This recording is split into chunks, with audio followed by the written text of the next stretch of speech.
ప్రపంచంలో ఏదైనా ఒక దేశం సోషల్ మీడియాని నిషేధిస్తే ఏమవుతుంది? నేపాల్లో అదే జరిగింది. ఫేస్బుక్, ఇన్స్టాగ్రామ్, టిక్టాక్లు నిషేధించిన నేపాల్ ప్రభుత్వం ఇప్పుడు దేశంలో చెలరేగిన అల్లర్లతో దిగొచ్చింది.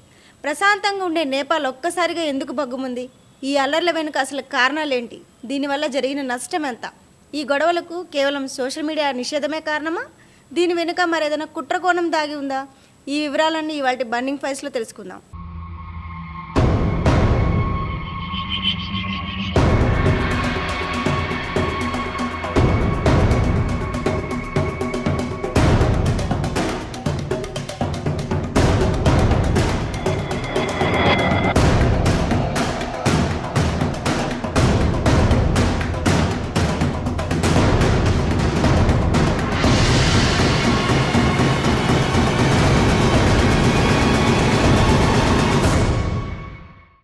ప్రపంచంలోనే ప్రశాంతమైన దేశంగా నేపాల్కు పేరుంది.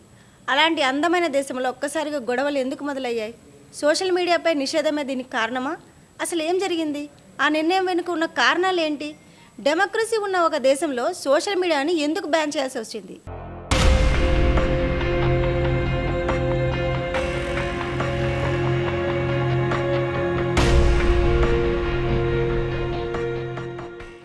నేపాల్లో ఇటీవల జరిగిన హింసాత్మక ఆందోళన వెనుక ఒకే ఒక కారణం సోషల్ మీడియాపై నిషేధం. కానీ అంతకు మించి చాలా పెద్ద కథే ఉంది. ఇటీవల నేపాల్ ప్రధాని కేపీ శర్మ ఓలీ ప్రభుత్వం సోషల్ మీడియాను పూర్తిగా బ్యాన్ చేస్తూ ఒక షాకింగ్ నిర్ణయం తీసుకుంది. ఈ నిర్ణయం దేశంలోని ప్రజలను, ముఖ్యంగా యువతను తీవ్ర ఆగ్రహానికి గురిచేసింది. ప్రభుత్వం ప్రకారం సోషల్ మీడియా ప్లాట్ఫామ్లు దేశంలో విద్వేష ప్రసంగాలను, తప్పుడు సమాచారాన్ని పెంచుతున్నాయని, అంతేకాకుండా చట్ట వ్యతిరేక కార్యకలాపాలను ప్రోత్సహిస్తున్నాయని ప్రభుత్వం ఆరోపించింది. నేషనల్ సెక్యూరిటీకి ఇది ఓ పెద్ద సవాల్గా మారిందని ప్రభుత్వం చెప్పుకొచ్చింది. ప్రజల మధ్య ఐక్యతను దెబ్బతీయడం, సమాజంలో గందరగోళాన్ని సృష్టించడం వంటి కారణాలతో ప్రభుత్వం ఈ నిర్ణయాన్ని తీసుకుంది. అయితే ఈ నిషేధానికి ప్రధాన కారణం ప్రభుత్వానికి వ్యతిరేకంగా సోషల్ మీడియాలో జరుగుతున్న క్యాంపెయిన్స్, ప్రభుత్వ విధానాలు, ఆర్థిక పరిస్థితులు, నిరుద్యోగం వంటి అంశాలపై ప్రజలు సోషల్ మీడియాలో ప్రభుత్వాన్ని తీవ్రంగా విమర్శించడం మొదలుపెట్టారు. ఈ విమర్శలను అడ్డుకోవడానికే ప్రభుత్వం ఈ నిషేధాన్ని తీసుకొచ్చిందని ప్రతిపక్షాలు ఆరోపించాయి. ప్రజల భావ ప్రకటన స్వేచ్ఛను అడ్డుకునే ప్రయత్నమని, ఇది డిటెక్టివ్షిప్ కు మొదటి అడుగని ఆందోళనకారులు నినాదాలు చేశారు. ఈ నిషేధం వల్ల ప్రజలు తమ అభిప్రాయాలను ఒప్పుకోవడానికి ప్లాట్ఫామ్లు లేకపోవడంతో ఆ ఆగ్రహం అంతా బయటపడి వీధుల్లోకి వచ్చింది.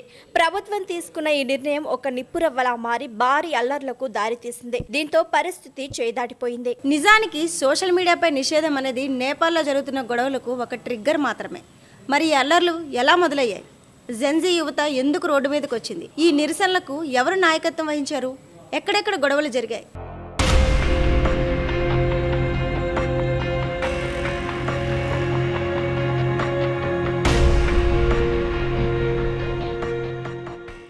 సోషల్ మీడియా నిషేధం తర్వాత నేపాల్లో ఆందోళనలు ఒకసారిగా ఊపందుకున్నాయి. ఈ ఆందోళనలకు ప్రధానంగా జెన్జీ యువత నాయకత్వాన్ని వహించింది. వీరికి ఏ పార్టీతో సంబంధం లేదు. వీరంతా సోషల్ మీడియా ద్వారానే తమ భావాలను పంచుకునేవారు. ప్రభుత్వం సోషల్ మీడియాపై నిషేధం విధించడంతో ఆ యువతలో ఉన్న అసంతృప్తి రోడ్డుపైకొచ్చింది. వీరికి విద్యార్థి సంఘాలు, యువజన సంఘాలు, అలాగే కొన్ని స్వచ్ఛంద సంస్థలు కూడా మద్దతునిచ్చాయి. ఆందోళనలు నేపాల్ రాజధాని కాఠ్మండుతో సహా దేశంలోని అన్ని ప్రధాన నగరాల్లో వ్యాపించాయి. పార్లమెంటును ముట్టడించేందుకు ఆందోళనకారులు పెద్ద సంఖ్యలో తరలొచ్చారు.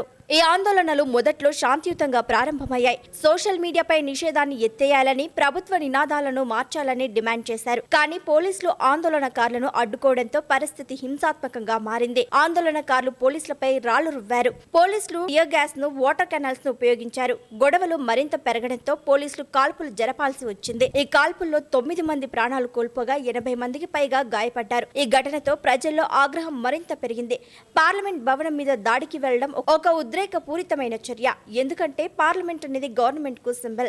తమ డిమాండ్లను ప్రభుత్వం పట్టించుకోవడం లేదని, తమకు అన్యాయం జరుగుతోందని భావించిన యువత ప్రభుత్వంపై ఆగ్రహాన్ని చూపించడానికి పార్లమెంట్ వైపు దూసుకెళ్లారు. తీవ్రమైన గొడవలు, భారీ నష్టం. తర్వాత నేపాల్ ఏం చేసింది? ఈ గొడవలు జరిగిన తర్వాత ప్రభుత్వం ముందున్న సవాళ్లు ఏంటి? ఈ గొడవల వల్ల జరిగిన నష్టాన్ని పూడ్చడానికి ఎంత సమయం పడుతుంది? నెక్స్ట్ నేపాల్ ప్రధాని ఎవరు? దేశంలో కొత్త ప్రధానికి ఎదురయ్యే సవాళ్లు ఏంటి?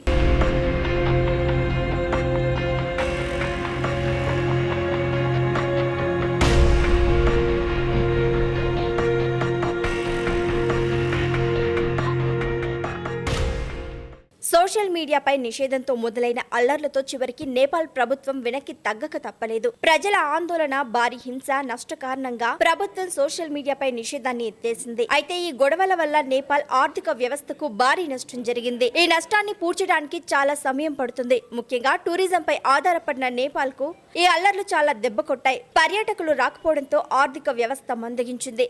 అలాగే ప్రజల్లో ప్రభుత్వంపై నమ్మకం తగ్గింది. ఈ నేపథ్యంలో ప్రస్తుతం ఉన్న ప్రభుత్వం రాజీనామా చేసి కొత్త ప్రభుత్వం రావాల్సిన పరిస్థితి ఏర్పడింది. అయితే కొత్త ప్రధానికి చాలా సవాళ్లు ఎదురుకానున్నాయి. మొదటగా దేశంలో శాంతి భద్రతలను తిరిగి నెలకొల్పడం, ప్రజల్లో విశ్వాసం పెంచడం కొత్త ప్రధానికి ఓ పెద్ద సవాలు.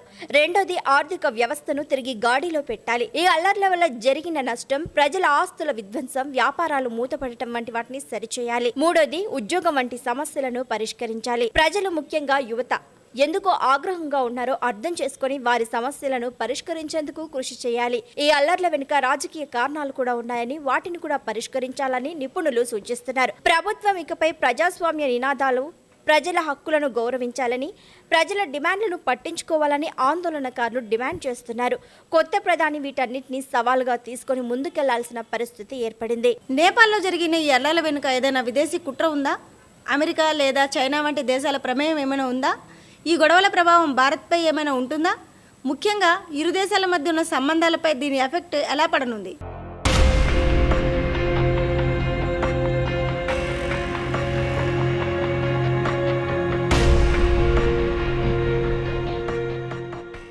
నేపాల్లో జరిగిన ఈ అల్లర్ల వెనుక విదేశీ కుట్ర ఉందనే ఆరోపణలు కూడా ఉన్నాయి. అయితే దీనిపై ఎలాంటి అధికారిక ప్రకటనలు లేవు. నేపాల్ ప్రభుత్వం ఈ గొడవల వెనుక బయట శక్తుల హస్తం ఉందని చెప్పకపోయినా కొన్ని రాజకీయ పార్టీలు మాత్రం ఈ విషయాన్ని ప్రస్తావించాయి. ముఖ్యంగా అమెరికా వంటి పశ్చిమ దేశాలు తమ ప్రభావాన్ని పెంచుకోవడానికి ఇలాంటి పరిస్థితులను వాడుకుంటున్నాయనే వాదన ఉంది. అయితే సోషల్ మీడియా నిషేధం అనేది ఒక దేశ అంతర్గత వ్యవహారం కాబట్టి ఇతర దేశాలు నేరుగా జోక్యం చేసుకోవడం కష్టం.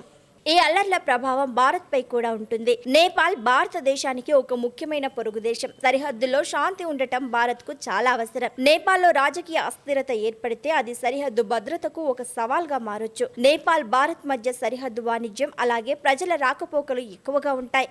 ఈ గొడవల వల్ల వాటిపై కూడా ప్రభావం పడింది. భారత్ ఈ పరిస్థితిని జాగ్రత్తగా గమనిస్తోంది. నేపాల్లో శాంతి, స్థిరత్వం తిరిగి రావాలని భారత్ కోరుకుంటోంది. ఒకవేళ నేపాల్లో గొడవలు కొనసాగితే సరిహద్దు ప్రాంతాల్లో నిఘా పెంచాల్సి ఉంటుంది.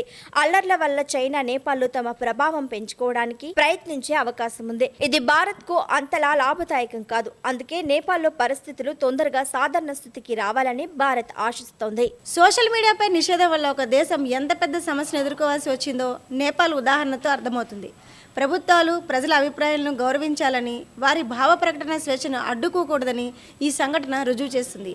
ఈ వీడియో మీకు నచ్చితే లైక్ చేయండి, మీ ఫ్రెండ్స్తో షేర్ చేయండి. మరిన్ని ఇంట్రెస్టింగ్ అప్డేట్స్ కోసం మా ఛానల్ని సబ్స్క్రైబ్ చేసుకోండి.